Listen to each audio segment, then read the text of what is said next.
ಗಂಟೆಯ ಎಕ್ಸ್ಕ್ಲೂಸಿವ್ ಸುದ್ದಿಯಲ್ಲಿ ಮತ್ತೊಂದು ಪ್ರಮುಖವಾದಂತಹ ಸುದ್ದಿ. ವಿಧಾನಸೌಧದಲ್ಲಿ ಪಾಕಿಸ್ತಾನ ಪರ ಘೋಷಣೆ ಪ್ರಕರಣಕ್ಕೆ ಸಂಬಂಧಪಟ್ಟಂತೆ ಪೊಲೀಸರು ಎಚ್ಚೆತ್ತುಕೊಂಡಿದ್ದಾರೆ. ವಿಧಾನಸೌಧದಲ್ಲಿ ಇನ್ಮುಂದೆ ಭಾರಿ ಭದ್ರತೆ ಇರುತ್ತೆ. ಬಿಗಿ ಭದ್ರತೆಗೆ ಮಾಸ್ಟರ್ ಪ್ಲಾನ್ ಅನ್ನ ರೆಡಿ ಮಾಡಿದ್ದಾರೆ ಪೊಲೀಸರು. ಗೃಹ ಇಲಾಖೆಯಿಂದ ಸರ್ಕಾರಕ್ಕೆ ಸೆಕ್ಯೂರಿಟಿ ಮಾಸ್ಟರ್ ಪ್ಲಾನ್ ಅನ್ನ ಸಲ್ಲಿಕೆ ಮಾಡಲಾಗಿದೆ. ಬರೋಬ್ಬರಿ 43 ಕೋಟಿ ರೂಪಾಯಿ ವೆಚ್ಚದಲ್ಲಿ ವಿಧಾನಸೌಧದ ಭದ್ರತೆಗೆ ಪ್ಲಾನ್ ಆಗಿದೆ. ಗೃಹ ಇಲಾಖೆ ಪ್ರಸ್ತಾವನೆಗೆ ಶೀಘ್ರವೇ ಸಿಎಂ ಅನುಮೋದನೆಯನ್ನ ನೀಡಲಿದ್ದಾರೆ ಅನ್ನೋ ಮಾಹಿತಿ ಸಿಗ್ತಾ ಇದೆ.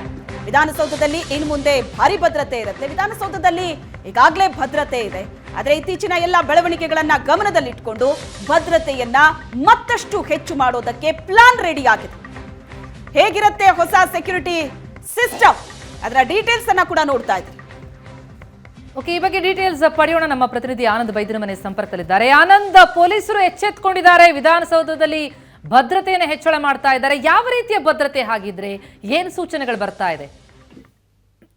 ಪ್ರತಿಮಾ, ವಿಧಾನಸೌಧದಲ್ಲಿ ಪಾಕಿಸ್ತಾನ ಪರವಾಗಿ ಘೋಷಣೆ ಕೂಗಿದ ಬೆನ್ನಲ್ಲೇ ರಾಜ್ಯ ಸರ್ಕಾರ ವಿಧಾನಸೌಧ ಭದ್ರತೆಯನ್ನು ಹೆಚ್ಚಳ ಮಾಡಬೇಕು ನಿರ್ಧಾರವನ್ನು ತೆಗೆದುಕೊಂಡಿದೆ. ಈ ಸಂಬಂಧಪಟ್ಟ ಹಾಗೆ ವಿಧಾನಸೌಧ ಪೊಲೀಸರ ಪ್ರಾಥಮಿಕ ಮಾಹಿತಿಗಳ ಅನ್ವಯ ಭದ್ರತೆಯನ್ನು ಹೆಚ್ಚಳ ಮಾಡುವ ಸಂಬಂಧಪಟ್ಟ ಹಾಗೆ ಗೃಹ ಇಲಾಖೆ ಅಧಿಕೃತವಾಗಿರತಕ್ಕಂಥ ಮಾಸ್ಟರ್ ಪ್ಲಾನ್ ಅನ್ನು ಸಿದ್ಧಪಡಿಸಿ ಸರ್ಕಾರಕ್ಕೆ ಸಲ್ಲಿಕೆ ಮಾಡಿದೆ. ಬರೋಬ್ಬರಿ 43 ಕೋಟಿ ರೂಪಾಯಿಗಳ ವೆಚ್ಚದಲ್ಲಿ ಇಡೀ ವಿಧಾನಸೌಧ ಆವರಣವನ್ನ ಇನ್ನಷ್ಟು ಭದ್ರತೆಯನ್ನು ಹೆಚ್ಚಳ ಮಾಡುವ ಸಂಬಂಧಪಟ್ಟ ಹಾಗೆ ಮತ್ತು ಹೊಸ ಸಂಸತ್ನಲ್ಲಿ ಆಗಿರ್ತಕ್ಕಂಥ ಸೆಕ್ಯೂರಿಟಿ ಸಿಸ್ಟಮ್ ಅನ್ನ ವಿಧಾನಸೌಧದಲ್ಲೂ ಕೂಡ ಇಂಟ್ರೊಡ್ಯೂಸ್ ಮಾಡಬೇಕು ಅನ್ನೋ ನಿರ್ಧಾರವನ್ನು ಈಗಾಗಲೇ ಗೃಹ ಇಲಾಖೆ ತೆಗೆದುಕೊಂಡಿದೆ. ಈ ಸಂಬಂಧಪಟ್ಟ ಹಾಗೆ ಮಾಸ್ಟರ್ ಪ್ಲಾನ್ ಕೂಡ ಸಿದ್ಧಪಡಿಸಿ ರಾಜ್ಯ ಸರ್ಕಾರಕ್ಕೆ ಸಲ್ಲಿಕೆ ಮಾಡಲಾಗಿದೆ. ರಾಜ್ಯದ ಹಣಕಾಸು ಇಲಾಖೆ ಶೀಘ್ರದಲ್ಲೇ ಈ ಸಂಬಂಧಪಟ್ಟ ಹಾಗೆ ಅಧಿಕೃತವಾಗಿರ್ತಕ್ಕಂಥ ಅನುಮೋದನೆ ನೀಡ್ತಾ ಇದೆ. ಈ ಒಂದು ಸಿಸ್ಟಮ್ ಇಂಟ್ರೊಡ್ಯೂಸ್ ಆಗಿದ್ದೆ ಆದ್ರೆ ಸಹಜವಾಗಿ ಈಗ ಏನು ಹೊಸ ಸಂಸತ್ನಲ್ಲಿ ಆಗಿರ್ತಕ್ಕಂಥ ಭದ್ರತಾ ವ್ಯವಸ್ಥೆಯ ಮೇಲ್ದರ್ಜೆ ಏನು ಯಾವ್ಯಾವ ಪ್ರಕ್ರಿಯೆಗಳನ್ನು ಮಾಡಲಾಗಿದೆ ಎಲ್ಲ ಪ್ರಕ್ರಿಯೆಗಳನ್ನು ಕೂಡ ಇಲ್ಲಿ ಅಳವಡಿಕೆ ಮಾಡಲಾಗುತ್ತೆ.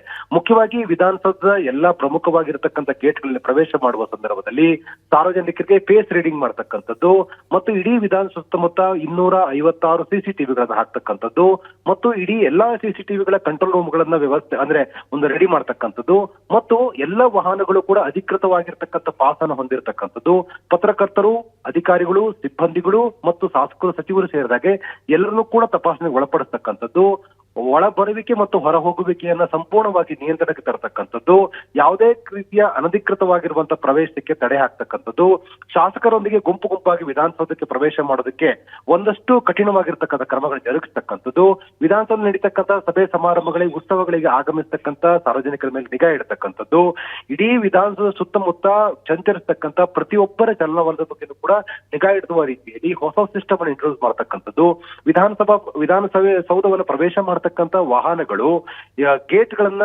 ಅಂದ್ರೆ ಗೇಟ್ ಗಳಲ್ಲಿರ್ತಕ್ಕಂಥ ಬ್ಯಾರಿಕೇಡ್ ಗಳನ್ನ ಉಲ್ಲಂಘನೆ ಮಾಡಿ ಒಳಗಡೆ ಬಂದಿದೆ ಆದ್ರೆ ಟೈರ್ ಅನ್ನ ಪಂಚರ್ ಮಾಡ್ತಕ್ಕ ಸಿಸ್ಟಮ್ ಇಂಟ್ರೊಡ್ಯೂಸ್ ಮಾಡುವಂತದ್ದು ಎಲ್ಲ ಒಟ್ಟಾರೆ ವಿಧಾನಸೌಧ ಸಂಸತ್ನಲ್ಲಿ ರೆಡಿ ಮಾಡಿರ್ತಕ್ಕಂಥ ಹೊಸ ಸಿಸ್ಟಮ್ ಏನಿದೆ ಸೆಕ್ಯೂರಿಟಿ ಸಿಸ್ಟಮ್, ಆ ಎಲ್ಲ ಸಿಸ್ಟಮ್ಗಳನ್ನು ಕೂಡ ವಿಧಾನಸೌಧದಲ್ಲಿ ಮಾಡಬೇಕು ಅನ್ನತಕ್ಕಂಥ ಒಂದು ಪ್ರಸ್ತಾವನೆ ಸರ್ಕಾರಕ್ಕೆ ಸಲ್ಲಿಕೆ ಆಗಿದೆ.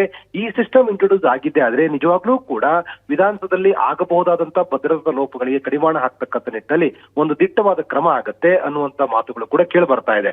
ಆದ್ರೆ ಸಾರ್ವಜನಿಕರಿಗೆ ಯಾವುದೇ ರೀತಿ ಧಕ್ಕೆ ಆಗಬಾರದು, ಸಾರ್ವಜನಿಕರು ಅಧಿಕಾರಿಗಳು ನೋಡ್ಲಿಕ್ಕೆ ವಿಧಾನಸೌಧಕ್ಕೆ ಬರುವ ಸಂದರ್ಭದಲ್ಲಿ ಇರ್ತಕ್ಕಂಥ ಸಿಸ್ಟಮ್ ಅನ್ನ ಹಾಗೆ ಉಳಿಸಿಕೊಂಡು ಭದ್ರತಾ ವ್ಯವಸ್ಥೆಗಳನ್ನ ಹೆಚ್ಚು ಗಟ್ಟಿಯಾಗಿ ಮಾಡ್ತಕ್ಕಂಥದ್ದು ಮತ್ತು ಸಾರ್ವಜನಿಕರು ಯಾವುದೇ ಕಾರಣಕ್ಕೂ ಈ ಬಗ್ಗೆ ಅಪಸ್ವರ ಆಗದ ಹಾಗೆ ವಿಧಾನಸೌಧ ಸುರಕ್ಷತೆಯನ್ನ ಕಾಪಾಡಬೇಕು ಅನ್ನುವಂತ ಒಂದು ಪ್ಲಾನ್ ಆಫ್ ಆಕ್ಷನ್ ರೆಡಿ ಆಗಿದೆ. ಸರ್ಕಾರಕ್ಕೆ ಪ್ರಸ್ತಾವನೆ ಸಲ್ಲಿಕೆ ಮಾಡಲಾಗಿದೆ. 43 ಕೋಟಿ ರೂಪಾಯಿಗಳ ವೆಚ್ಚದ ಈ ಒಂದು ಮಾಸ್ಟರ್ ಪ್ಲಾನ್ ಶೀಘ್ರವೇ ಜಾರಿಯಾಗುತ್ತೆ. ಆ ಮೂಲಕ ವಿಧಾನಸೌಧದಲ್ಲಿ ಆಗಬಹುದಾದಂತಹ ಭದ್ರತಾ ಲೋಪಕ್ಕೆ ಕಡಿವಾಣ ಹಾಕಲು ಸರ್ಕಾರ ನಿರ್ಧಾರ ಮಾಡಿದೆ. ಎಸ್, ಥ್ಯಾಂಕ್ ಯು ಆನಂದ್ ನಿಮ್ಮೆಲ್ಲ ಡೀಟೇಲ್ಸ್ಗೆ.